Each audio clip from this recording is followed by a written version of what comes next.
Guess what? You made it to day 3 of whatever this mastermind is called. How to make money with email. That's what we call this thing. Um, yeah, no, there was some doubts, wasn't there? Like, would they actually make it to day 3 or not? Would they stick around? Uh, Day 4 is definitely in question, but I've got you here today, and that feels good. So I'm glad. How did it go? Some of you did some things. Got some. I got like 2 people with cameras on are willing to nod. So Michelle and Christy, it sounds like there's a story to tell. Do you feel like telling any stories? You can unmute if you want. Michelle, nope, no story. But you did something. Christy, go ahead. Yeah, just finally reached the goal that I've had for like 3 years to actually make it happen. So by giving us homework and kind of keeping us to it and teaching us how to do it, I finally have a lead magnet now. So thank you. Are you getting any subscribers? That's the next question. Oh, that's a good question. I'll have to log in and see. Yeah, go check that out. Anybody else launch? Did anybody get their quick start guide out there? Did you get it written? Did you finish up writing it? In progress? I need progress reports here, folks. I need to know how it's going. It's in progress. Mine's in progress. So I'm really excited about doing it. Okay. For the first time in a long time, I'm excited about setting something up like that. All right. Well, you're drinking the Kool-Aid, as they say here. Yeah. That's good. That's good. We're on our way. Excellent. Launch 2. Sandy is overachieving. She's, you know what? I'm like, please just get your homework. No, she's like, I'm going to launch 2 of these and show the rest of you up. That's fantastic, Sandy. Yeah, one of them was an old one that I just revived, so it didn't take too much time. That works. You know what? That's not cheating in my book. That's great. Good work. Are you getting any subscribers? Is it showing anywhere? You know, I just moved to Raptive and lost Grow. So right now I'm still trying to transition and get Slickstream all set up. So my subscribers are way down because I don't have Grow. So I'm working on that. Okay. So were you using Spotlight Subscribe before? Yeah. Yeah. Okay. And I see Slickstream has something. I just have to figure out how to set it up. Yeah.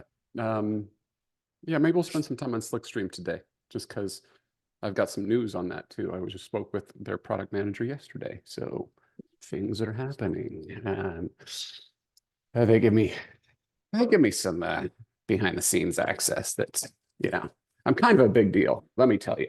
All right, so a couple of thoughts here before I go too far on this, and we're going to talk about pop-ups later towards the end after we're all exhausted and I bore you down. But there may, if you launch and you're not getting the number of subscribers that you would hope, it is 100% your fault. No, I mean that it's probably a function of one of a few things. Number one, where are you showing it? If it's in that footer or on the sidebar, which on mobile nobody ever sees anyway, well, don't come crying to me that you're not getting any subscribers because nobody's seeing it. It's all about, so there is a function of what's the real estate that you're using, that you're devoting to show this to people. So we're going to talk about pop-ups today. The reason that pop-ups are so effective is because they're in your face. It's also the reason that many of you are going to say, but Matt, they're annoying. And we're going to talk about that too. But there's also other things in it, like Lavina's mentioning, reusable block subscribe forms. There's lots of different things that we can do to show these. There's the hello bars at the top. There's embedded forms. There's the save this recipe or save this article thing that we'll talk about a little bit today too. So there's a variety of different ways. So of course, what tech are you using? Where are you showing is number one. Number two, is it the right message? Sometimes, remember yesterday we were talking about that almost whatever is in the quick start guide doesn't matter, but it's that hook that matters so much. We may be off on the hook. Remember, I don't know if I told you this yesterday, my pie example, right? Where I'd done my research. My food blogging friend ranked very high for pie. And so we put out a quick start guide that was how to bake the perfect pie. And then I come to after crickets and nobody signing up, come to the realization as I was thought about it a little bit more, what's their motivation? It's only baking pie a couple times a year. It's a special occasion, but so they didn't need the secrets to baking pie.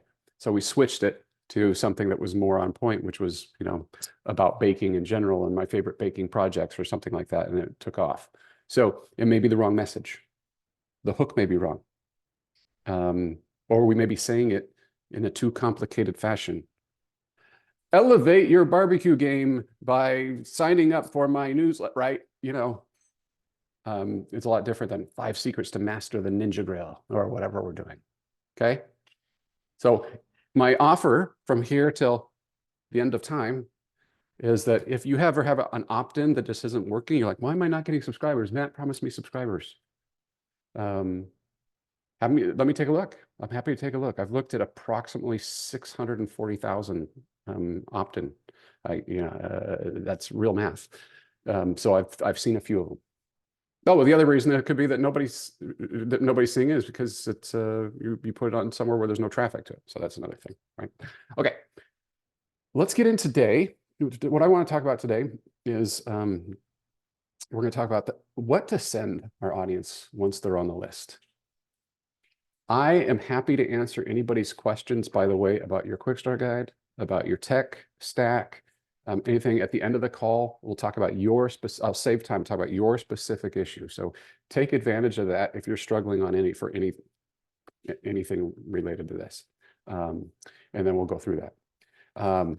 Okay, Ria asks, how do you actually launch these quick start guides? Okay, what I mean by that is that you've created, what we've done step by step is we've written the quick start guide in the Google Doc. Now you need to create a sequence in your platform of choice. MailChimp, MailerLite, Flowdesk, Constant Contact, ActiveCampaign, ConvertKit, whatever it may be. You're going to create a sequence, automation, it may be called a workflow.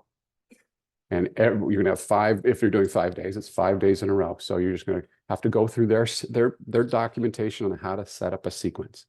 If you're using ConvertKit, in the email and autopilot course that I gave you access to, I didn't give it to you, Rapto gave you access to it. It walks you through how to set up that sequence step by step in ConvertKit. That's if you are on ConvertKit. Then once you have your sequence of your quick start guide, the 5 emails in a row, we need to get people into that. The way that we do that is maybe a pop-up, a form. And it varies depending on your platform. I'm going to talk about the pros and cons of pop-ups and why to do it here in a few minutes. But technically speaking, that's what's happening, is that there needs to be this form that says, yeah, got you. You know, give me your email address. Great, got it. Then we're connecting that form to the sequence. The reason I don't go into that, Ria, in great detail here is it's different for every platform. That's a learn your email marketing software thing. Again, if you're using ConvertKit in the email and autopilot course, it shows you step by step how to do it. You see why I picked a platform and said, you know, here's how to do these parts. That's the main reason. And if you, for example, if you are on a platform where you're just like, then try the ConvertKit thing. You have 30 days free anyway. If it's not working for you, I'll tell them to refund your money. They know me. But just go give it a try because the instructions are there. It's like, let's get going. The tech stack is there. So that's, Ria, that was a long-winded answer. I hope that helped paint that picture. There are these steps to getting there. What we have done so far is what's the carrot to dangle, and that is the quick start guide. All right. So great question. I sometimes assume too much and forget what I've talked about. So it's helpful. Please don't hesitate to ask anything. I want to share with you my screen here.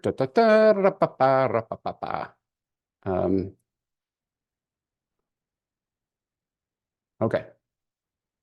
So what we've been building to date is creating a quick start guide. Hopefully you've added a form somewhere or all over to your blog and started to capture email subscribers. That's what we've just been talking about here.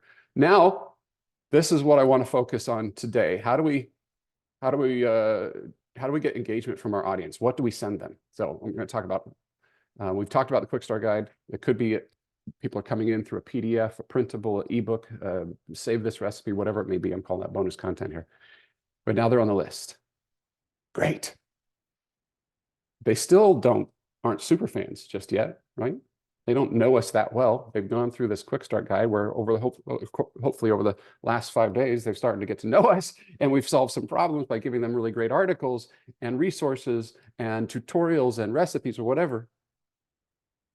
But they're still not, we have not exhausted the depth of our wisdom and knowledge that we can share with them. So today we're going to talk about something I call Forever Series.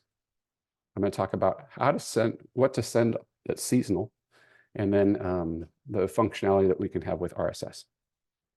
The first technique is one that I've fallen in love with email marketing a long, long time ago. And when I got into the blogging world, I discovered that nobody was doing this. And it's truly gold. When I got into blogging in 2016, what we did is we connected MailChimp's RSS feed, and it grabbed our latest post and it sent it automatically, and we called that a newsletter. Or the opposite end of that spectrum was people were writing these big, long articles that ended up being a newsletter. It was like a magazine that they were sending because they felt that that's what needed to happen through email. Because that was they signed up for my newsletter, they should be receiving that. And so that content took as much time as anything else that they were doing that week.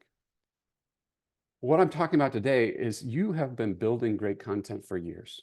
And I'm going to teach you how to take that best content and use email to put it on autopilot. This is where I came up with email on autopilot. Not a super original name, obviously, but back when I came up with it, this was the impetus for it. Introducing my friend, not really my friend, I've never met him, but James Clear.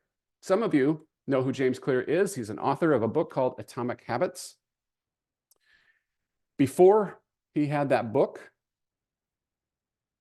he was a blogger like many of us. He is still, where he would write about self-improvement.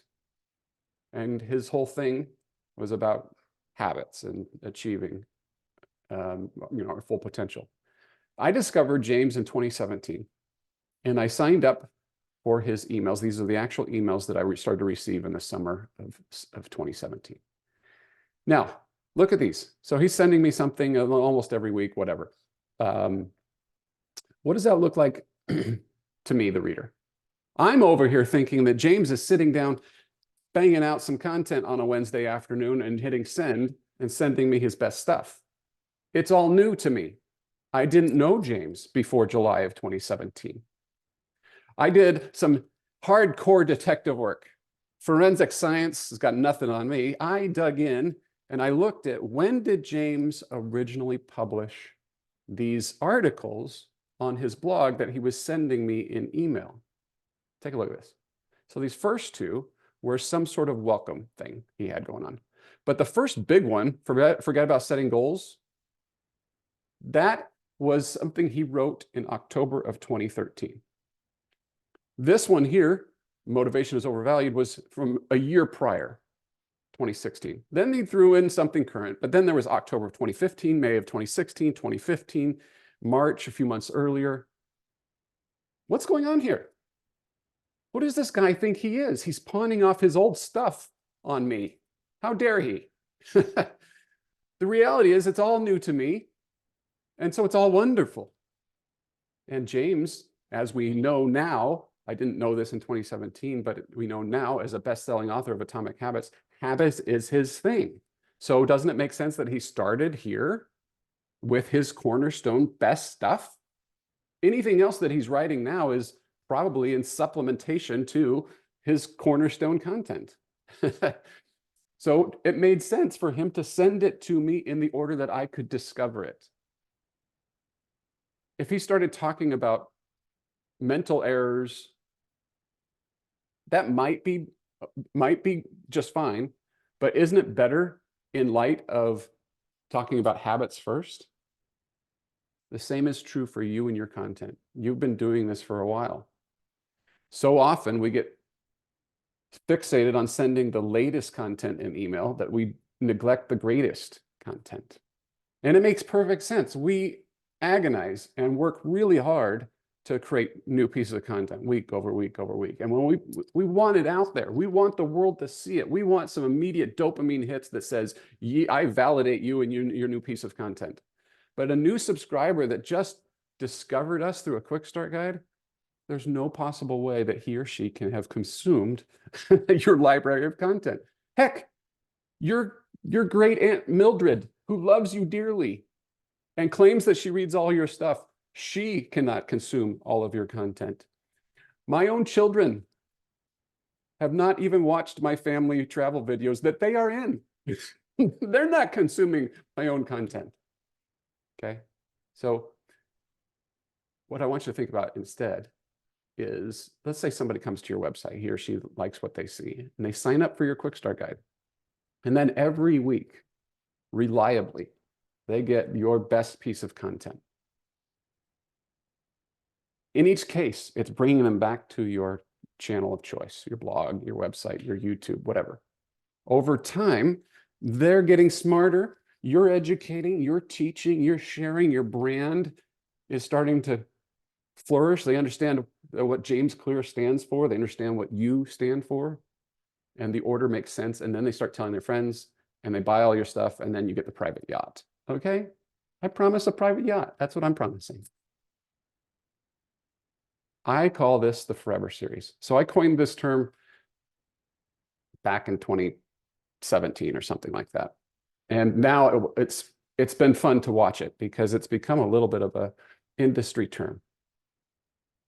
All it is an automated email sequence that provides the very best stuff in the order that makes sense for your reader. All we're doing here is so easy. This is so simple, but most people don't take the time to think about this. You're going to create a series of your best messages and put them in the right order, like James did. You're going to decide how frequently they should be sent. I suggest weekly. For most of you, weekly, some cases more frequently. None of you need to do less than weekly. You can contact me separately. We can talk about it. I may be wrong, but I don't think I am.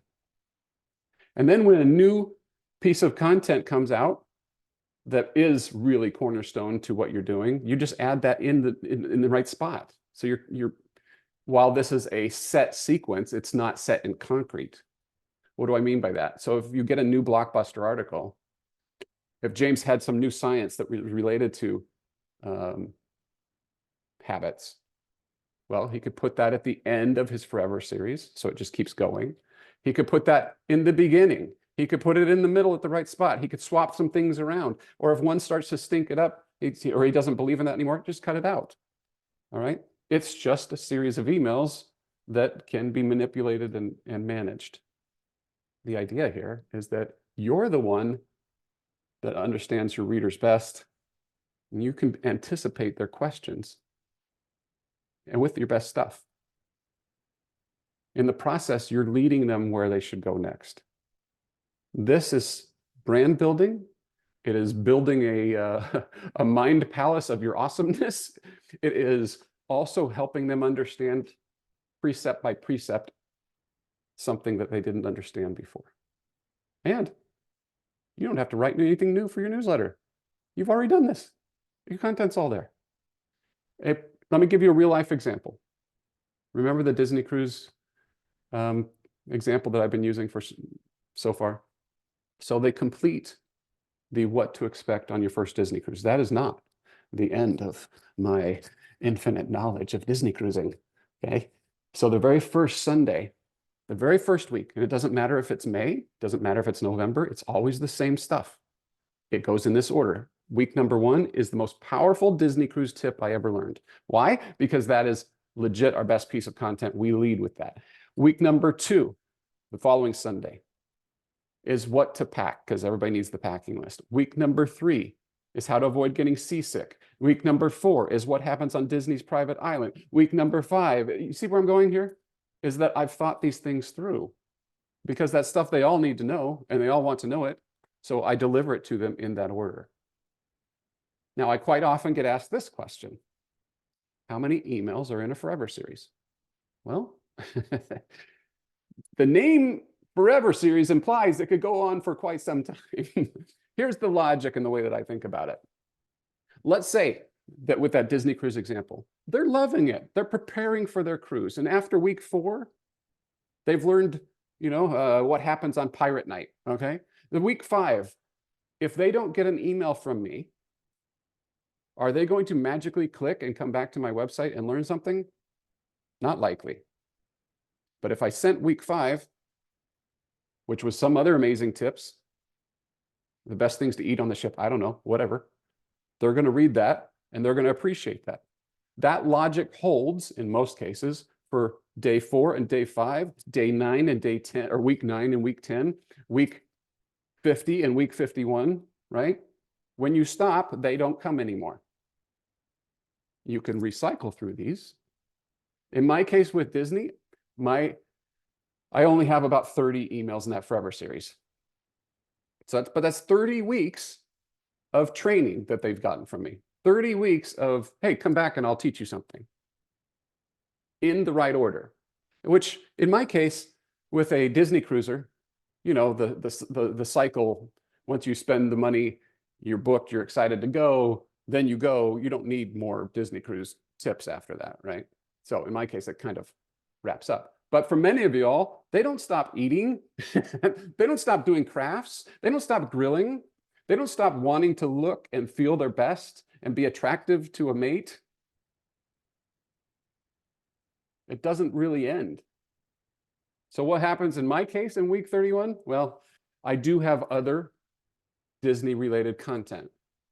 And so they're added to my general interest, where they get more general Disney stuff. And it's not as targeted. I acknowledge that. But because the Disney cruises, they literally open and click everything. And why? Because they have a vested interest in doing so. They're spending a lot of money. They want to have a magical vacation. So when I send them other Disney-related interest, I'm banking on the fact that because they're going on a Disney cruise, they like other Disney stuff too. But even if I didn't, even if I just once in a while sent them, which I'm going to show you in just a second, the seasonal stuff here, right? I would still have had a great 30 weeks with them. Worth it, right? I got people to come back and click and discover me. So whatever you can do, and my suggestion is right now, let's think about 5 weeks. Let's do a little exercise because I'm thirsty and I want a drink of my fancy water. It's so fancy. It's LaCroix and it's French, I think. So it makes me fancy. I should start wearing a beret. Anyway, I want you to jot down evergreen. It has to be evergreen. I want you to think of topics. 5 weeks. Now, some of you are going, okay, I do food. What are my greatest hits? Okay. Anisha, we're talking about Indian food, right? Or whatever. In that particular case, we might have start here. You know what? I'm going to show you some examples. This will be better. This will be easier. What am I doing, Nolan? Get it together. Let's show you some examples. Not that. Hold, please. See, I should have. Give me a second. Unprepared, unprofessional. Put it in the comments below. Like and subscribe, though, please. Okay, here we go.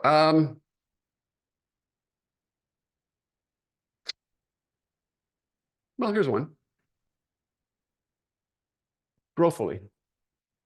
What's in your garden toolbox? There are hundreds of kinds of garden tools. These are the tools you should have. See how this could work in May and it could work in August? Not necessarily evergreen. With gardening, there's always a little bit of evergreen to it, isn't there? Let's do this one. I like this. Well, I like all these, but Ambitious Kitchen, she gives her very first one is, hey, you probably noticed there's a lot of recipes. I have 2,000 actually. So a little humble brag there.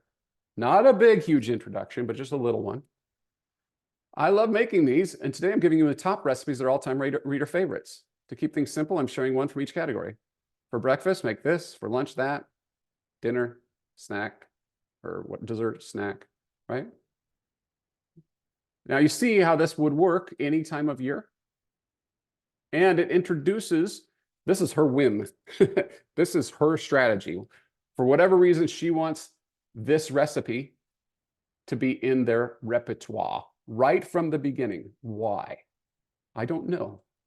My guess is that she has a ton of reviews on it, or she historically has made a lot of money off of it because it's a high RPM. Or perhaps if she was giving a TED talk and she stood up and she said, hey gang, literally, this is what I make for lunch every day. Go. We're sharing our expertise here. And so that's what she's doing too. Here's another way that this one, Megan does something slightly different, but it's still a make these first. And she came up with a theme that was based off of most popular recipes. And so here she just gave these little titles: last minute dinner saver, 30-minute dinner, freezer friendly snack, quick appetizer. Not complicated, but she's just sharing stuff that's worked well for her. There's other themes too. Sylvia's doing tacos we eat on repeat. And so in this case, you can have tacos any time of the year, can't you? So she just drops this in here. She focuses on these fish or tofu tacos and then gives up, some other alternatives or add-ons. Is this sparking any ideas? Jessica, is there any benefit for those in food with many different types of recipes to segment our list and create a Forever series geared to what they're interested in specifically? Yes. We're going to talk about that segmentation. We're going to talk about segmentation tomorrow, but the short version is 100%. You heard me talking about it. That's what I was doing with the Disney cruisers, right? Would it make sense for me to take a Mickey Mouse coloring page person and drop them into a Disney cruise series of emails? Probably not. They're going to be like, why am I getting these? I don't need these. At the same time, because I know that the Disney cruiser, that's a highly valuable person in the advertising world, by the way, because they spend a lot of money. They love Disney. They have a high net worth, probably, relative to most of the population. They're an advertiser's dream. So my RPMs are much higher on that stuff. And on top of that, my opens and clicks are through the roof. And on top of that, I get emails thanking me. More than that. Actually, I'm going to show you this. I did not plan to show you this. As an experiment. As an experiment, I created a Trustpilot and a Sitejabber. If you know what those are, or don't know what those are basically third-party review sites. And at the end of my quick start guide, I asked them to rate. I have 200 reviews, 4.9 on a quick start guide. Now, my point on that, Jessica, about the Forever series is true too. These people are so helpful, so helped. Tips for the perfect cruise. Alicia, that's my wife, has wonderful, insightful information about cruise lines. I learned so much and excited more than ever. She replaced the unknown with anticipation. It's an email series. So, but that's the type of brand building we can do with these people. That makes sense? I'll show you how tomorrow. For now, I want you to think about either generally or your biggest, most populous segment. Okay? I still haven't had a drink of my fancy water, so I'm going to take 60 seconds and let you write down 5 topics. And then if you want some feedback on those, I'm happy to give those.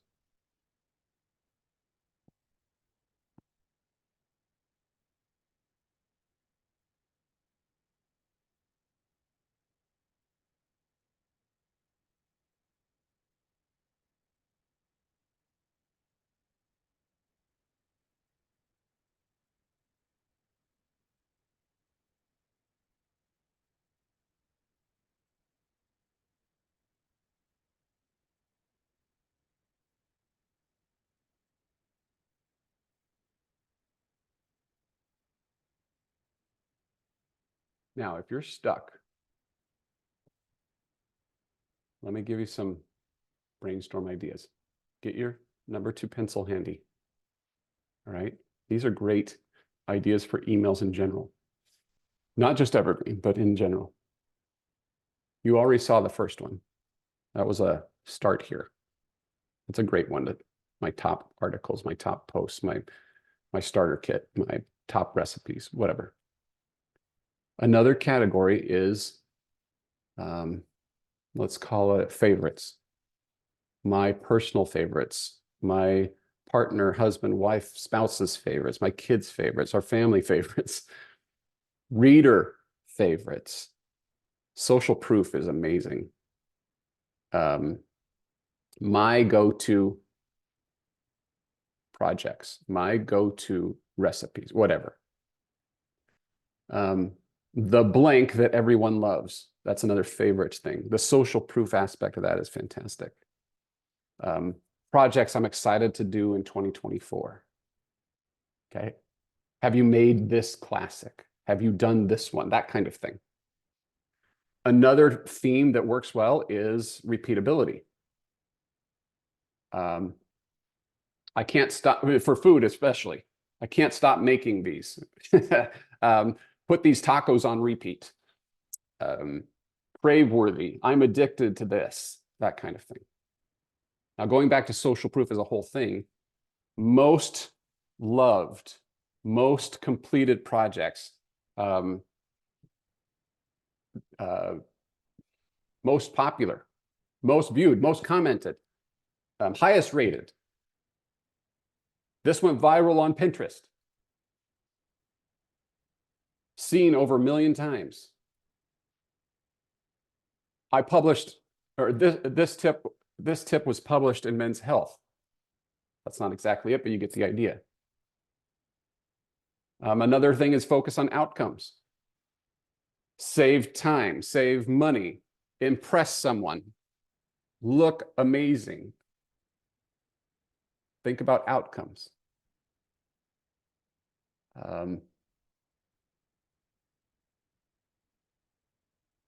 Yeah, just speed in general. Get something done fast. How to do this fast. Recipes that take 10 minutes or less. How to change your wardrobe today. Another one is tools. You saw the Growfully tools. Tools you can't live without. What's in your closet? What's in your wallet? What's in your kitchen or your pantry or your knife drawer? You can also focus on individual categories.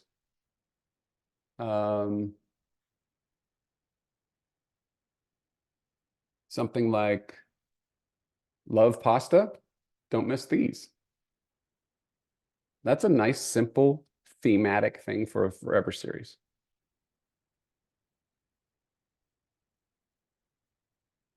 Okay, I hope that gives you some ideas.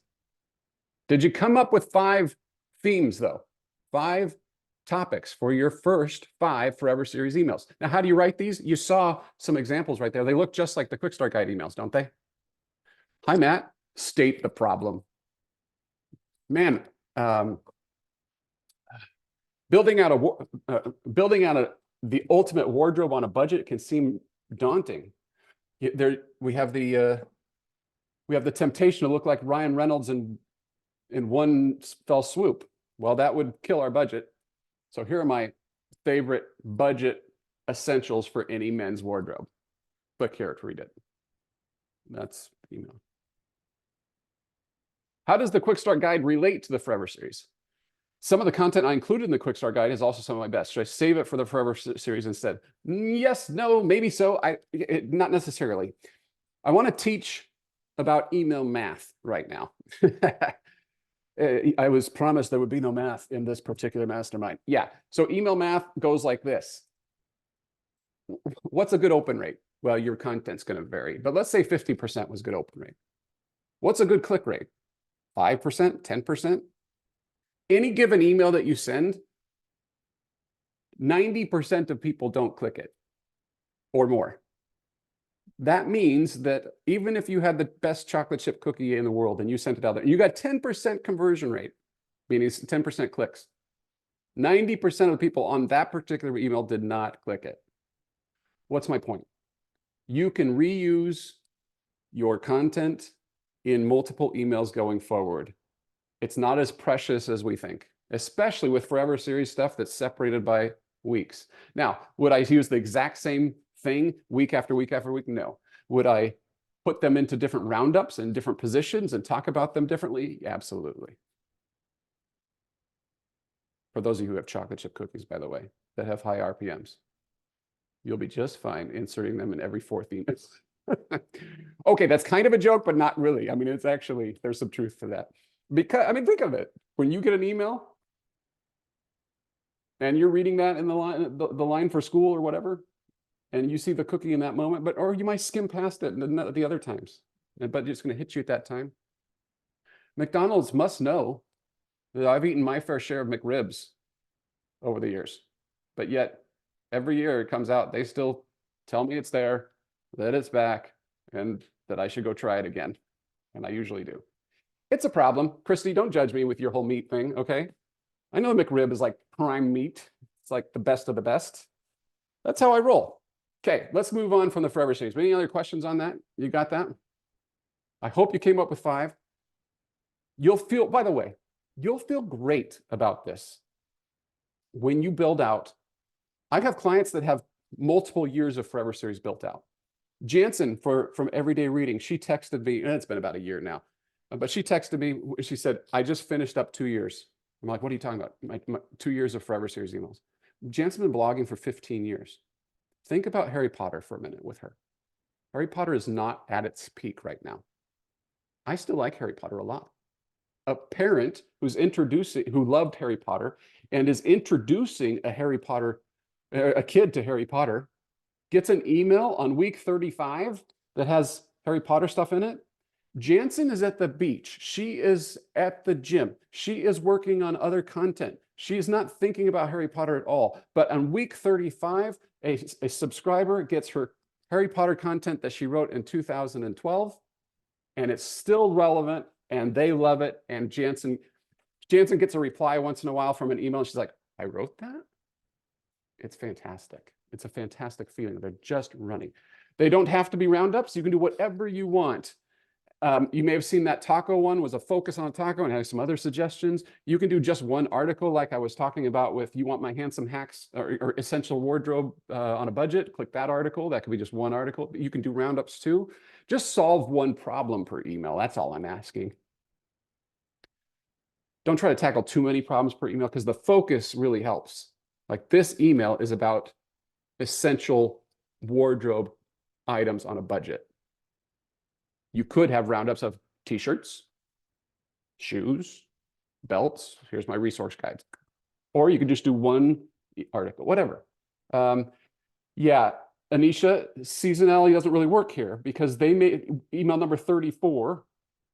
Let's say it was Halloween pumpkin stencils. They may be getting that in May. That just doesn't work. Save that for what I'm going to talk about next.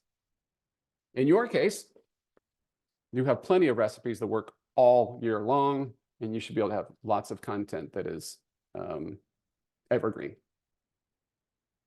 All right, let's talk about the next thing, which is those Halloween pumpkin stencils. Science has proven that the best time to send emails about Halloween pumpkin stencils is, in fact, around Halloween time. It's a true story. So what am I suggesting that you do? Let's go back to my super fancy graphic here. You write emails that are, hello. You write emails that are seasonal. 1 per week. Most of you, by the way, this is my cookie cutter approach. Remember, you modify it, make it your own. But this is, for most clients, this is what I'm recommending. If they're not doing much at all, start here. Get a Forever Series going and get your seasonal weekly newsletter out there. So in this case, if you're doing crafts and you have Halloween pumpkin stencils in the month of October, that's the time to send those out. I have a resource that might help one of you. I hope it helps one of you.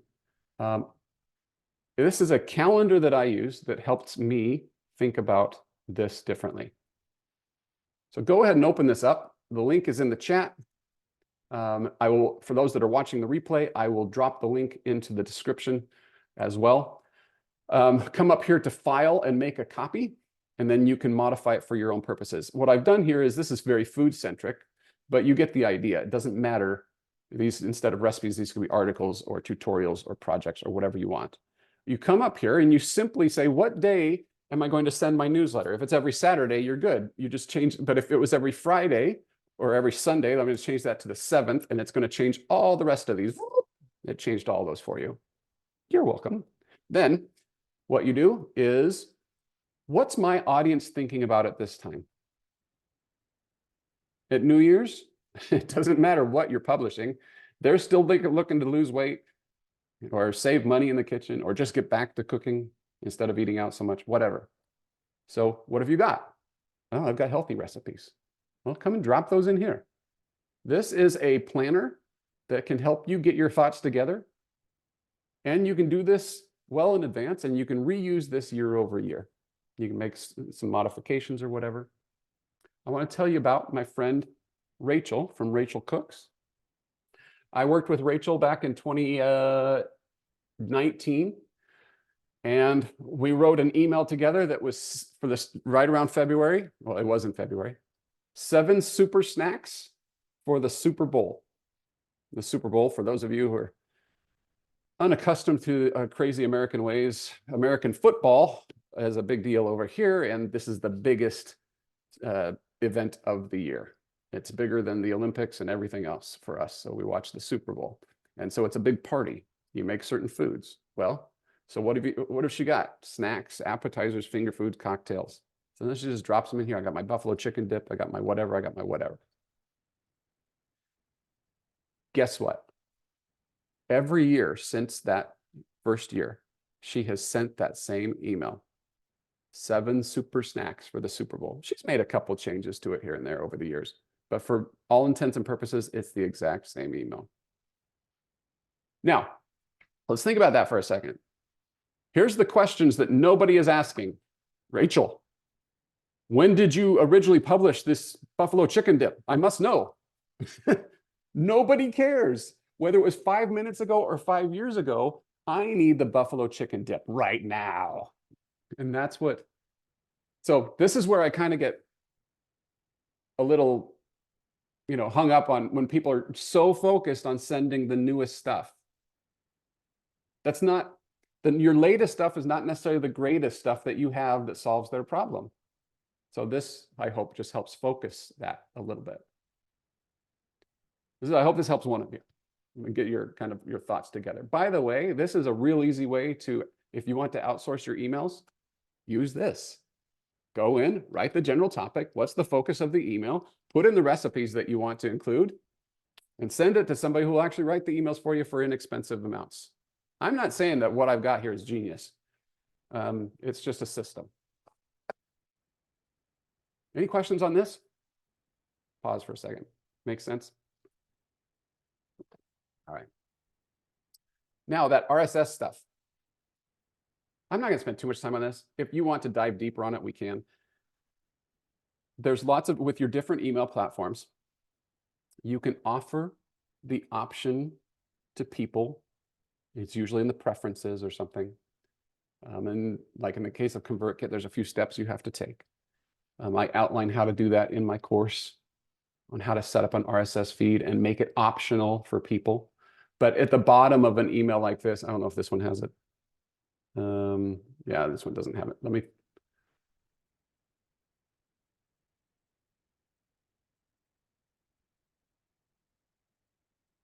Okay, so this is the one from 2020. There's the crackers and the salsa for the Super Bowl. Rachel at the bottom here says, loving these emails. To get an email whenever I post a new recipe or article, click here. This is for your diehards that want to know every time you publish a new woodworking project, a new recipe, or whatever it is. Okay, so you can do this. And then on that, when she sends out, uses the RSS technology, she uses a different template where at the bottom it says, don't need so many recipes or whatever it says, unsubscribe from instant alerts like this one, instead of unsubscribe from everything. So they can opt down, if you will. All right. So there's also, you can do weekly, or excuse me, yeah, you can do weekly digests if you want. So instead of it sending every post, it'll do a roundup of that last week, include every new post or every modified post in there. I post new articles at random days and times. Sometimes I do 3 posts in one day and no posts. Well, in that case, Christy, what it's going to do, is it's doing is it's accessing your RSS feed. If it sees a new one, if you're doing instant, as soon as it sees that new one, it's gonna create a draft. And I think you're using ConvertKit, right? Oh, MailChimp. In MailChimp, I think it's the same thing. I think it creates a draft and then it'll send it. I think you have a short period of time to go, yeah, stop. Or you can digest it up, meaning it goes and says, all right, on Friday, go check every addition to the WordPress RSS feed since last Friday and give me all those. And then it'll create a big roundup of those and send that.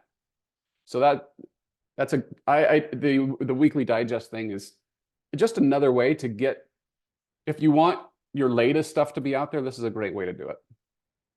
But I don't sacrifice my seasonal content for that because I am deliberately thinking about the reader in this case and what is he or she thinking about. I have another question if I can throw it out there. Yeah. So I also have a weekly podcast. What I'm doing right now is I just send an email every Thursday and it's not automated at all. It's just basically what I'm sending for the week, kind of like the seasonal weekly, but I'm just doing it manually every single week.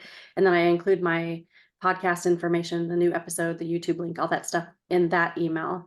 Would it be smarter to do a seasonal weekly as its own email and then a podcast email as a separate email?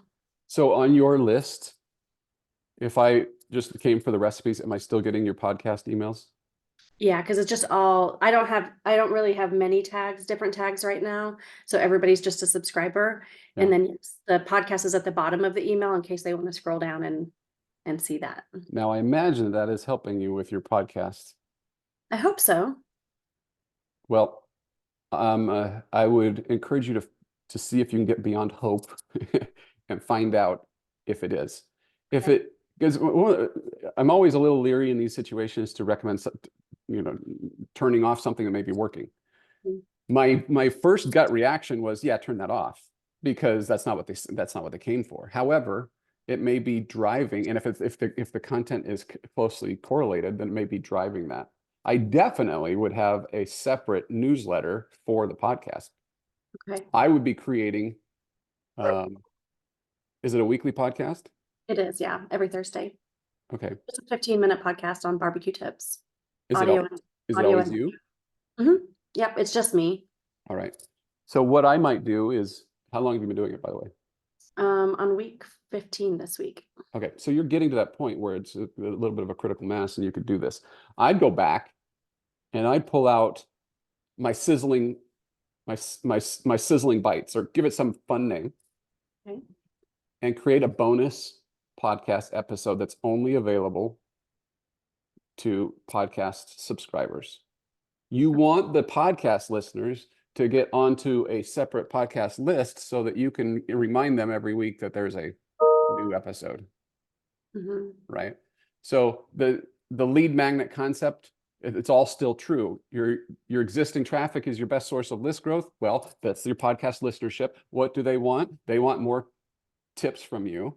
You can save them a bunch of time. I wouldn't say it this way, but you can save them a bunch of times by pulling out little highlights from the last 10 and say, hey, I've created a greatest hits, or I've created sizzling bites, where I'm sharing a bonus tip on all sorts of different topics or whatever. I don't know what I'd say, something like that. And then it feels like a bonus, is what I'm saying. However, back to your original question, I would probably still want to have the ability to make mention of those, of the podcast, at least to some degree. I don't know the answer to that exactly, but Okay. I play with it. And I'll look at my analytics to see how the traffic is working right now with what I'm doing, because I haven't paid attention to that. Yeah, if they're not clicking anything, then you might, you're wasting space and you need to rethink it probably. Okay. Thanks. Great question. All right, let's talk about pop-ups. Oh boy. Everybody wants to talk about pop-ups. I know. I think I even have some slides on that here. All right. Before we talk about pop-up, let's talk about things that aren't pop-ups. There's lots of cool things, cool ways that you can get you can get excitement around your quick start guides. Okay, so what I'm showing here is, I think somebody mentioned it, you can do a highlighter in Slickstream, and that's what that looks like. In OptinMonster, if you use OptinMonster, it's called attention activation. NerdPress has a feature. I think it may even be part of Hubbub, maybe coming out, where they have that. So that is certainly an option. This, by the way, for those of you who are coming from Mediavine, you know that Grow, Spotlight, Subscribe, if you used it, worked great. That's what this is. So look at the help docs in Slickstream, ask their reps, ask the support staff or whatever if you get stuck. They're motivated to help you. They want you to have success with this. So it's the highlighter feature in Slickstream. Speaking of Slickstream, if you're not using this feature, I would definitely suggest turn it on. Even if you're not using all the other aspects of Slickstream, this one right here is worth it, I think. It helps you build a collection as a user of favorites. Does everybody and their dog use it? No. But those people that do can turn out to be highly engaged audience. On top of that, they get added to your email list, but there's specific instructions on that too. I don't have time to go into it today, but I invite you to read the Slickstream help docs and learn how to do this. Here's my suggestion. Hear me on this. What usually happens is they get added to your list and then there's no experience after that. Don't do that. Create a sequence that when somebody signs up through Slickstream, they saved through favorites. Give them a sequence that tells them how to go back and get their favorites in the future. That's email number one. Email number two is the most favorited or most saved articles or recipes on your site. That's email number two. And then three would be what I go to the most. Do you see how you're taking a new subscriber, somebody that favorited your recipe, and you're using email to create a branding experience? Don't ignore that. Are those favorited emails are those the ones that get tagged from Slickstream and sent to our Yeah. email? Right. Okay. There's a Slickstream tag Yeah. that creates two tags actually. So just read the help docs on that. And then what you do, and I'm not sure how it works in MailChimp, but in ConvertKit, you would just have some actions based off of those tags. When we see this tag, we add them to this series, and then this series sends those emails. Another way to grow your list, which works great, is quizzes. I did not create this quiz for Foodie Crush. I'm just a fan of it. And she uses this software here called Interact. If you want to try that, it's worth taking a look. Go look at how Foodie Crush does it. And you'll see this, how she does her, what should I make for dinner? You've seen these quizzes before. It asks you some questions.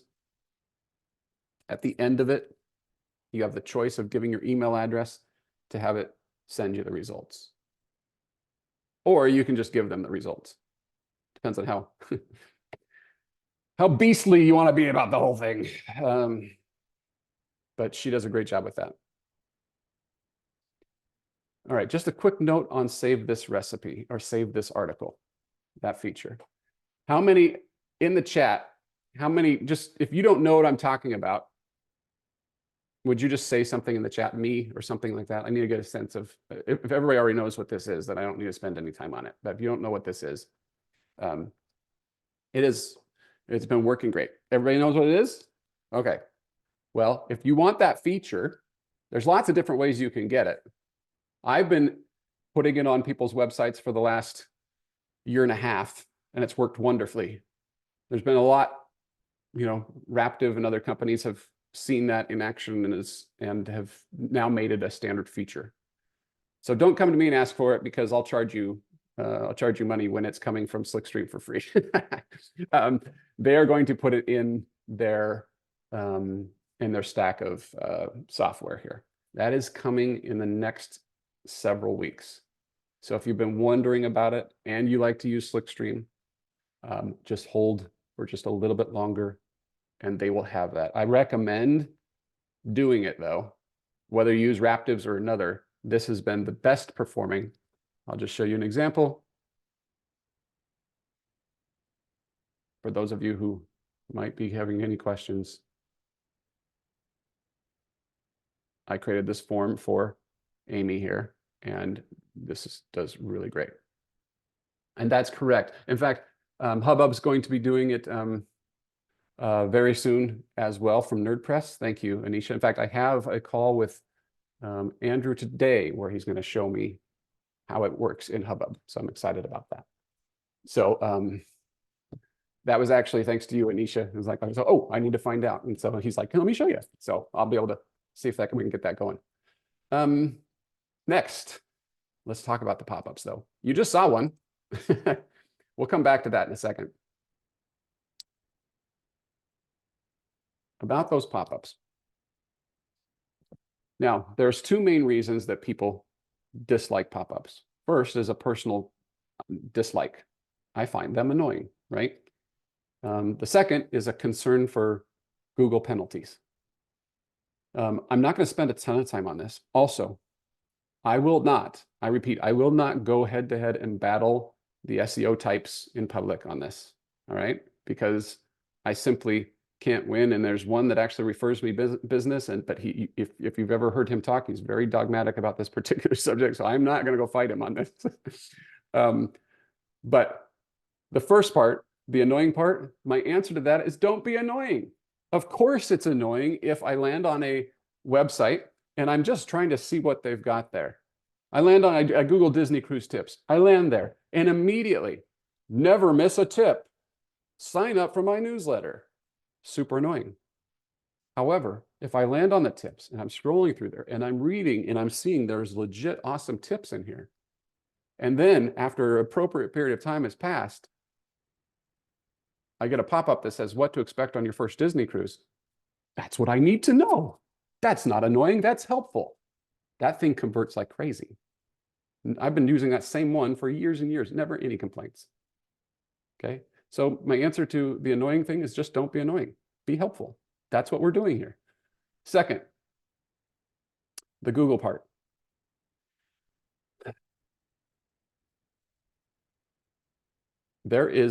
I've been doing pop-ups in the way that I'm about to describe for the last 7 years with bloggers on WordPress. Never once has there been a Google penalty. So for those of you who are concerned about it, let's go back in time.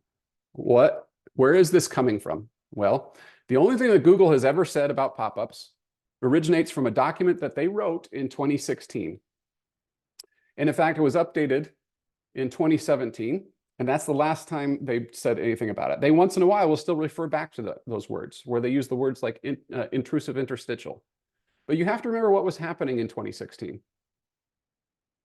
In 2014 was about the time when the crossover took place from traffic on the internet being on desktop to primarily being on mobile. And this is usually, by the way, these penalties that are supposedly out there are threatened on mobile, not desktop. You can do almost anything you want on desktop. That's not true as far as INP and all that stuff, but as far as what they care about, they don't care. But as far as user experience, mobile is the concern. So what was happening in 2014? You had companies like Hotwire and Forbes that would do these overlays that they brought over from the desktop experience into mobile, and it was crippling the internet use for mobile devices. So Google went out and said, don't do that. So, and the gist of it was, if you do that, we're going to probably rank somebody else higher than you because your user experience is poor. That's about all they've ever said. They have not policed this. They don't want to be the pop-up police. So what I'm about to explain to you is the same process that Raptive uses with their bigwig clients that they do this for. They do pop-ups as well. You can do it, and there is no mobile penalty if you do it the way that I'm about to describe, despite what the dogmatic SEO types are going to tell you, okay? And last word on that. While I'm not in the pop-up business, my reputation would take a massive hit if my done-for-you service and the consulting I've done for years resulted in penalties for some of the world's top bloggers, okay? So you've got to do you. You've got to trust your heart and your soul and your business to all sorts of things. I get it, but I'm telling you, you can do pop-ups. All right. Sorry. Again, please don't put me in a cage match with you know who or any others. I just don't want to do it. All right, best practices. I'm talking about mobile here. It generally applies for desktop too, but mobile is our main concern. Don't make an overlay that covers the entire screen, okay? Second, don't make it impossible to close. Back to point number one. What I'm usually doing, and you'll see it here in a second, is something that's more like a third of the screen is usually fine. So I am not putting in images. I'm not putting in logos. I'm actually leaving out, in some cases, the first name field simply to make it more, a little bit tighter, right? A little bit more concise. Also, those pop-ups where somebody can't close it, no, we don't want to do that. Don't make it impossible to close. Don't make it hard to interact with the content below. So you need to be able to easily, if I touch anywhere around that pop-up, it should close. And there's plenty of software that does that. Most of them do that. In an opt-in Monster, for example, there's a feature you can go disable or enable. I think it's enabled by default. So if you're using anything decent, you should be fine. Now, goes to Lavina's question. Don't show a pop-up first thing upon arrival. Allow some time for the user to engage. Now, the temptation here might be to do exit intent, but that will give you nothing. First of all, exit intent doesn't really work on mobile for the way that they're trying to detect that you're leaving. And by the time it shows, they're long gone. You can do it, but you'll get nothing. What I do instead is wait 10 to 15 seconds. And that's enough time for them to engage with the content. They've scrolled a little way. You can also do scroll. I've done that too, where you can do a percentage of the post down, the way down. I did that for about a year where I was doing 30–40% scroll, but I kept running into long-term bloggers that had massive amounts of comments. And so they would never see it because 30% never even got to the comments, right? So I've gone to something like, Google does not actually have those. So those guidelines, Anisha, are exactly what I'm talking about. These are the quotes that the SEOs will point to as general guidance, and we're going to do it this way. And yes, that is 100%. You're safe there because Google, if you click on a Google result and you land there and then you don't see the pop-up and then you go to a different page, but you will never get those people because your bounce rate, I don't know about you in particular, but our bounce rates generally are 70 to 90%, which means that people are gone, so they don't ever see it. But if that makes you feel more comfortable, I understand that, but that's not how I operate. Raptive does this timing as well. That's how they do their pop-ups. This is kind of my last little thing. Raptive stands to lose a lot of money too if you get penalized, don't they? So last piece on it, I'm just sorry. So this comes up every 6 months or something. And exasperatedly, I go to James Baldwin and I say, James, tell me about this technical penalty. And he's like, I don't know anything about it. I'm going to ask the people at Google. He asks his people at Google and they said, what technical penalty? They don't even pay attention to that. It comes down to user experience, doesn't it? If you're providing great value, your content is better than everybody else's, if you have EAT and all the other SEO things that I don't know much about, and you don't get in the way, they're fine with it. So, and then this is it. Number 5, don't show pop-ups that they're not going to care about. Don't waste your time on a never miss an article pop-up. Instead, let's do 5 secrets to authentic Indian cooking or something that they're going to go, oh yeah, that's me. That's what I'm trying to be. Okay. Anyway, sorry, holy cow. I'm not watching the time at all. You guys need to keep me on tap here. I don't want to talk about pop-ups more than I have to, but I'm going to show you some pop-ups and example here real quick. There are different softwares that you can use. I'm going to show you ConvertKits in just a moment, because if you have ConvertKit, I stopped. This was the thing I used to bash them about all the time because their pop-ups were terrible. But I finally found one. Most of them are still terrible, but I found one that I use, And I'll show it to you in just a second. However, if you don't use ConvertKit, you might be using Flowdesks, MailerLites, ActiveCampaigns, or MailChimps. They all have pop-ups built in too. The problem is, just like with ConvertKits, it's not usually something that they focus very heavily on, which means you have a lack of flexibility to do some of this stuff that I'm talking about right here. To have the design be different for mobile versus desktop, to have it show on different categories if you want. If I want something on the cocktails category and something on the desserts category, I want to be able to do that. Convert Pro is let's call it, it's not budget, because budget would be use what's already in your platform. And these are all affiliate links, by the way, if you decide to use it. But Convert Pro is my go-to WordPress plugin when I'm not doing the others. For somebody that doesn't want to spend the amount of money on the next two that I'll share with you in just a second. The reason for that is this is less than $100. I think it's $90 a year or something like that. The problem with Convert Pro is that the interface is a little weird, but I have a tutorial on how to get through it in the email and autopilot course if you want. But it just doesn't give you any conversion rate stats, anything reliable. I hate that. But in a pinch, get something out there, get it up. It's fine for site speed. It's been vetted by NerdPress and Grayson at iMark Interactive and people like that, and they're familiar with it. So it's a decent choice. You get pop-ups that look something like this, all right? You can get different designs and things in here, all right? So not bad. They also have a whole bunch of other things where you have the info bars at the top. You can have embedded stuff. It's a decent option that you can play with. Opt-in Monster is the one that that Raptive loves the most, and I understand why. They are the granddaddy of this space. They've been doing this for a long time. They have a ton of templates and a lot of bells and whistles of different things that you can do. Great reporting, great stats. The challenge with it is that it's expensive. Most of us would have to take out a second mortgage on our home in order to, you know, to pay their prices.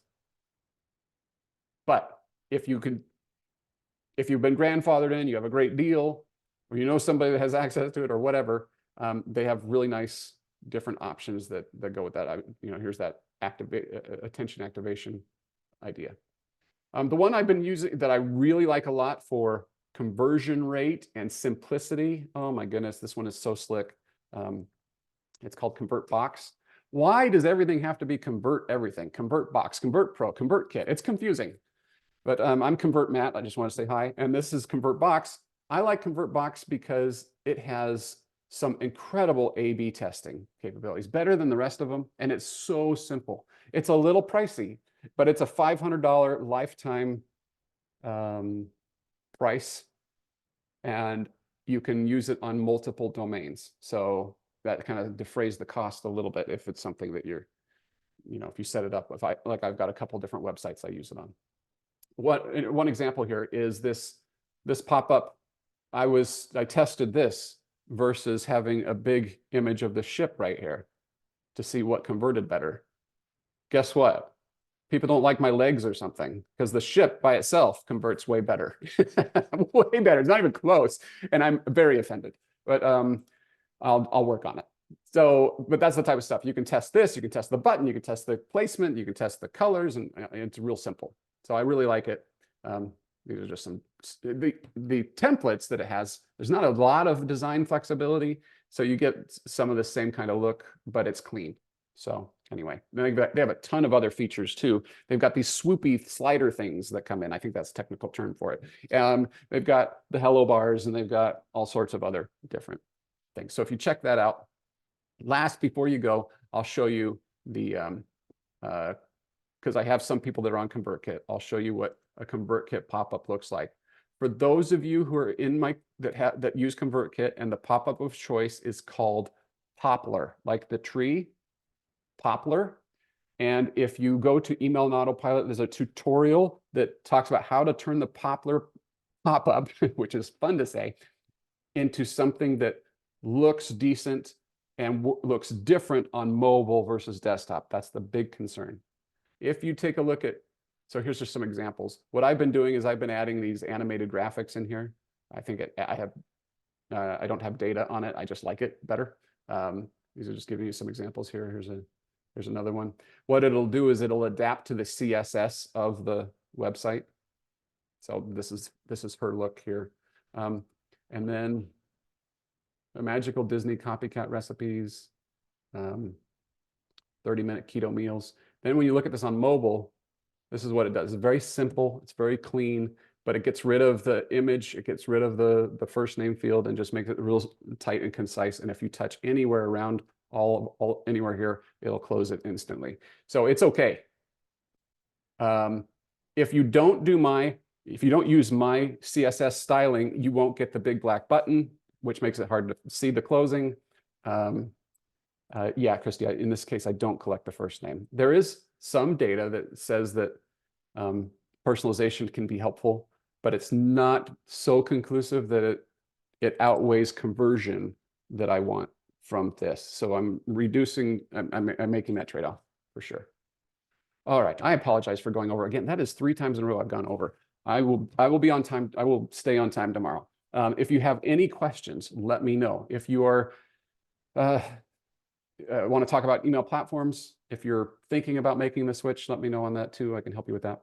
Otherwise, get out of here. Your homework is write those first 5 Forever Series emails, fill out your broadcast email, do the next quarter. You can do it the next 3 months. Just fill it out. Even if you don't write the emails, fill it out. You'll feel great that you have your plan in place for the next 3 months. You can do it. And then, of course, finish before any of that. Launch that quick start guide. Let's start getting some subscribers. All right. Okay. Hey, Matt, I do have a couple questions. I'm ready for you. Okay, so we've got these new people who are joining with our guide. How and when do we enter them into the regular weekly sequence of the one that we're building now, the new one, the Forever Series? Yeah, instantly. So what happens for me is they're technically, and I can't remember how it works in MailChimp, but it's something like this. They are, when they complete this, they're added automatically to the subscriber list. In Convert case, they're called all subscriber. They're just now a subscriber when they fill out that form. Yes. I just send them these first and then trigger it so that they're added into the big broadcast that I send every week. And at the same time, I'll add them to the Forever Series. So the logic is complete this, then be added to this one. I know that MailChimp does the same thing. Okay, that's what I was curious about. Because the way I'm set up right now is they are automatically subscribers the day one that they enter their email. And then because I don't have a Forever Series and I'm just manually sending emails, they're going to get automatically my first email because they're already subscribers. But if I work it up with the Forever Series, then I can make that trigger. So that's what you're... Yeah. Another thing you could do is, and some clients prefer that I do this, is that when they are added to the Quick Start Guide, I give a tag that's something like in Quick Start Guide. Mm-hmm. And then when they complete the Quick Start Guide, the trigger will be remove that tag. Then when I'm sending this seasonal broadcast, I can just exclude everybody who has this in tag. Smart. That makes sense. Got it. Okay. And then my last Smithsonian worthy graphics here. And then my last question is, when we're working on our Forever Series emails, so as I mentioned before, and sorry to be so specific, but I think this kind of crosses lots of people, but like, let's say I decide to do something on charcoal grill, or I decide to do something on a pellet grill. Do I run the risk of the pellet grill owner seeing that charcoal email and going, I don't have a charcoal grill, I'm going to unsubscribe, or vice versa? Or let's say somebody else does like an Instapot recipe. How general should we keep our topics, I guess is my question. Well, let's do it the other way. How specific do you want to be with the topics? Like in my Disney Cruise people, I wanted to be very specific. Do you want to do the same with pellet and that? I just don't know if they're going to be, if I need to tag everybody differently and send them different series based on the type of grill they own. Well, forget about how. Okay. Do you want to do that? I feel like that would take a lot of nurturing. So if somebody has a pellet grill, mm-hmm. By the way, do you have pellet grill content on your website? I do. Most of my recipes, I explain how to cook it on every single type of grill. But if you wanted to, you could create a quick start guide related to how to use your pellet grill better. Yes. Yeah. All right. Now, I'm just going to argue that those people are probably going to be more engaged with pellet grill content than otherwise. Mm-hmm. So it might make sense when we talk about segmentation tomorrow that you create a segment for that you actually create a quick start guide like I did with Disney Cruise, Sure. And then I create a specific forever shakes. Maybe it's not 2 years worth, but maybe it's 10 emails, or because even 10 weeks of very hyper, the same true for Instant Pot, right? So 10 weeks of Instant Pot, I'm placing my bets that they're going to open and click those more. Mhm. Now, to your original question, do we run the risk of alienating people who don't have an Instant Pot or a Traeger if we send an email all about the Traeger? The answer is yes. And I probably avoid that unless there's a reason that the whole world needs to know about that. For example, love grilling. Well, you may have heard of the Traeger grill. Who hasn't? There's a reason why they're all the rage today.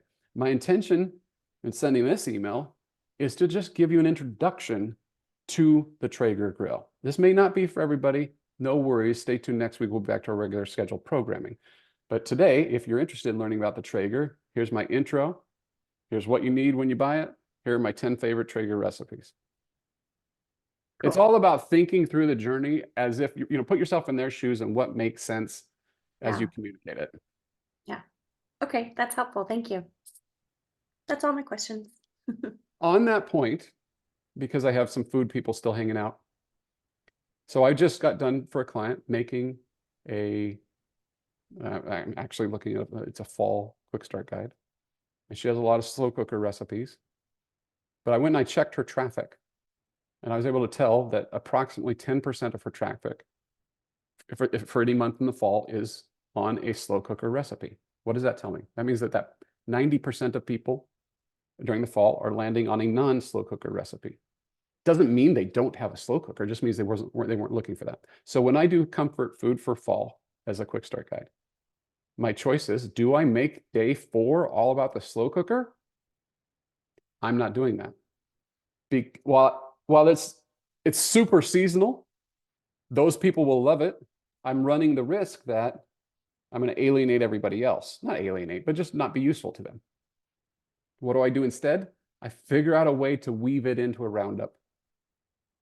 So fall favorites that I can make ahead. And so then might be a slow cooker this, it might be a freezer casserole that, you know what I'm saying? And so I work those in there so that in that roundup, there's multiple choices. And I might do the same thing with grilling, the best burgers of your life. Well, here's how to make the best burgers on a Traeger. Here's the best burgers on a pellet grill. Here's the best burger on a propane nuclear powered grill. Whatever they are. Those are coming, by the way. A lot of people don't know that. Okay, anybody else have questions? Yeah, I have a couple. How would you suggest to get to know what your audience wants before you send them, or if anything, before you put them in any segments? So just taking this back to my situation though, I used to have Opt-in Monster and that converted before, but then like it was very pricey. So then after that, even whenever I've sent like a survey, like at the end of each year, like, what do you want to make? What do you want to see? I've got crickets, no answers. So I've just been putting, and like I said, I did not know about keyword research until pretty fairly recently. And so I've been putting out what I want to put out. And at this point, I don't know what my audience wants, because as we saw the other day, like my highest traffic, it's on various different things. So how would I hone this in, bring this in, and target an audience for one thing, and figure out what type of audience I do have right now? Yeah. Okay. That's such a good question. I'm going to give you some general stuff here. First of all, I kind of feel you on the survey thing. But people just don't have let's go back to people aren't filling out surveys because they have no vested interest in taking that time. They landed on they landed on your Greek yogurt pizza dough one time. They got on your list. They've been enjoying the recipes, but they can get a recipe from anywhere, anytime. Are they really in love with that spicy chick? Out of your whole audience, this goes for everybody. It's not you. Everybody has this. The whole audience, there's a small group is actually going to care enough to take the time to fill out a survey. And then from there, we're asking them questions like, what do you want? And they're like, I don't know. So it's not actually that helpful. I would so I know that in your case, we struggled a little bit to see the patterns based off of the Google Analytics, right? So I have a service where I do done for you list growth. And so people will pay me to do this. The first thing I do is I get access to their Google Analytics. I look at it for the year, and then I look at month over month, because I'm going to create a separate lead magnet every month. It might be a site-wide thing. It might be category specific. Let's go back to that slow cooker example I just gave you. 10% of page views is not nothing. That's significant for, that's a significant pattern that I could see. And I knew from Google Analytics that 10% of page views were at least to that. That tells me that if that blogger had slow cooker categorized correctly, I could show a slow cooker pop-up to those people and convert them. Not everybody, but them. So what I'm doing is I'm using the segments that I see. Like in your case, we were looking at protein. We were starting there. And then I will do these individual targets. When you don't know, and it's broad, like in your case, you've got cuisines, you've got categories, you've got meals themselves, you've got different methods. Every one of those would be ones that I go look at and see, can I see a pattern here in traffic? Because your existing traffic is your best source of list growth.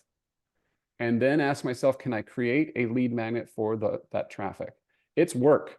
This is what they pay me for, is I will spend hours analyzing their Google Analytics, and then I'll say, you know what, I found a pattern. Did you know that in the month of February, your soups take off? Like you have 17% of your page views are soups in February. So the reason that it's hard, and the reason that you're struggling, is also the opportunity. Once we hone in on those and figure out, okay, what do I do with that information about soups? Well, I'm going to create a soup quick start guide. I'm going to put it up on the soup category. I'm going to let it run for the month. And I'm going to see how it does compared to the other general high protein pop-up that I've got running. Okay. So, but basically with going forward, for me, it would mean essentially taking a chance, and as well as losing a couple of subscribers, possibly gaining new ones, right? So Right. this is fluctuate going into it right now. That's right. Because aside from OptimMonster, that used to convert pretty well, but then a certain SEO told me the same stuff, so I pulled it out, and plus the price was very, very costly. So Right. yeah. So I'm just trying to figure out though, does ConvertKit's pop-up, is that like the best you would say if you're just going with an email and you don't want to spend more than besides ConvertKit? Yeah, it's because it's free. Yeah. I've been using it with my paid clients, and it's worked Mm. fine. So Okay. because I don't want to go back to them and say, well, yeah, now you pay for me and you got to pony up for OptimMonster. They're usually just fine with this, because it's getting the results. And the other thing that Lavina that it has that I like is that it actually has the conversion rates in there. So I can easily see that my April, because I'm creating different ones for each month, my April pop-up is only converting at 2%, whereas February was 4%. I just did this with a client. I'm like, you know what, we're going back. We're switching back. This one, February was converting better. You're paying me just to get the most subscribers we can. I'm giving you my best guesses based off of that data. And sometimes I'm gonna swing and miss, or we had to hit a home run on the other one. Let's go back to that. So that's part of what they're paying me for, is what I'm suggesting that you do is you try more things on more segments. You learn how to bang these out quickly, replicate them. In ConvertKit, it's real simple. You hit duplicate, change it up, duplicate, change it up, show it to different, make the soup one, make the casserole one, make the Thai food one, make the Mexican food, change it up, try those different things. Use the WordPress plugin to show different pop-ups in different categories, and just start experimenting. And you can watch the conversion rate. Okay. All right, thanks. Yeah, it's not an easy one, but once you tap into it, once you find it, it can also inform your future content decisions, which just sounds like that may be part of your question too, is like, where do I go from here? Well, if you start to crush it in soups, who knows? You might just go, I'm going to lean into soups no more. You know, this is working. Google's rewarding me for it. My audience loves it. Let's go soups. I don't know. Okay. What percentage of subscribers should be opting to our quick start guides? Well, not subscribers, Jessica. Do you mean visitors to the website? Because these are people who are not subscribers yet. I just want to be clear on that, unless you're asking something different. But I don't have a general percentage because it varies dramatically. On my Disney cruise, that thing converts really, really high, like 2 to 5% conversion rate, because the Disney cruiser is all in. But my Disney coloring pages pop-ups are like 0.25 to 0.5. With general recipes, you're going to have a lower amount. When you get more seasonal, it's going to be higher. You get into Christmas, it'll probably perform even better if you do something, you know, holiday specific. But if it's below 0.5, and Jessica, I think you're, remind me, food, right? Yes, food. What's your website? It's Homebody Eats. I have like a variety of kind of things on my website, but right now I have a lot of macaron recipes and I Okay. have products that I'm trying to sell. So that's been like my main focus for trying to get subscribers there. Okay, so with macarons, yeah, so if you have a macaron category Mm-hmm. in WordPress, and then you created a macaron specific quick start guide to show specifically to people who are Googling macarons, I would expect that would be a higher converting rate than what you would have site-wide. Where site-wide, you might do, Yeah, like more general things like you're talking about, like seasonal, I think would work better for that. yeah, what I'm Okay. excited to make this spring or something, you know, which that would probably be around the 0.5. I'm making something up. I don't know, but it'd be everybody. I get surprised by people all the time and their stats, but generally it'd probably be in the 0.5% conversion rate, where your macarons might be 1 or 2 or maybe even better. I don't know. Okay, perfect. I just always like to have like some kind of number in mind to, Yeah, I don't know, just to shoot for something. it's golf is what this is we just want to beat what we just did, you know. We're playing against ourselves, really. Perfect. Thank you. Yeah. Anybody else have any questions? Wow, this group, you all get it. I love it. Great questions. I think you're going to be awesome at this. So go on, spread your wings, go sit on a big burger cushion or whatever that is back there, and then just email the world. All right, friends, we'll see you tomorrow. Tomorrow we're going to start talking about making money for reals. I'm not kidding.